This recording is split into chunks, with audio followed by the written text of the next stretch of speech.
Hi guys, welcome back to my channel. இந்த வீடியோவில் நம்ம பார்த்தீங்கன்னா நம்மளோட ஃபேவரட் ஹீரோயின் பற்றின நியூ ப்ராஜெக்ட் தான் ஷேர் பண்ண போகிறோம். ஆல்ரெடி இவங்களை பற்றி நிறையா வியூவர்ஸ் கேட்டுகிட்டே இருக்கீங்க. ஏன்னா சீரியல் ஆஃப்டர் எதுவுமே அவங்க நியூ சீரியலில் கமிட் ஆகலை. ஸோ அஃப்கோர்ஸ் அவங்க சீரியலை விட ஒரு பிக் ஸ்க்ரீனில் அந்த வேலை வரப்போகிறாங்க.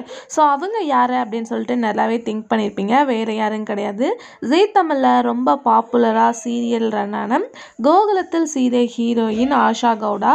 ஸோ அந்த சீரியலுக்கு ஆஃப்டர் அவங்க ராஜா ராணி சீசன் 2ல் சந்தியா அப்படின்ற ரோலில் ஃபியூ எபிசோட்ஸ் ஆக்ட் பண்ணியிருப்பாங்க. பட் கோகுலத்தில் சீதை நல்லாவே ரெஸ்பான்ஸ் கிடச்சிது. ஸோ அப்போவே அவங்க ஒரு மூவி கமிட் ஆயிருக்காங்க அப்படின்னு சொல்லிட்டு நம்ம ஷேர் பண்ணியிருந்தோம், நந்திவர்மன். ஃபைனலாக அந்த மூவியோட ட்ரெய்லர் ரிலீஸ் பண்ணிட்டாங்க. நந்திவர்மன் மூவியில் இவங்க ஹீரோயினாக ஆக்ட் பண்ணியிருக்காங்க. ஸோ அப்கமிங் ஜூன் அந்த மூவி ரிலீஸும் ஆக போகுது. ஸோ அவங்களோட ஃபேன்ஸ் வந்தீங்கன்னா மிஸ் பண்ணாமல் வாட்ச் பண்ணுங்கள். இந்த மாதிரி இன்ட்ரெஸ்டிங்கான அப்டேட்க்கு நம்மளோட சேனலை சப்ஸ்கிரைப் பண்ணிக்கோங்க. Thanks for view.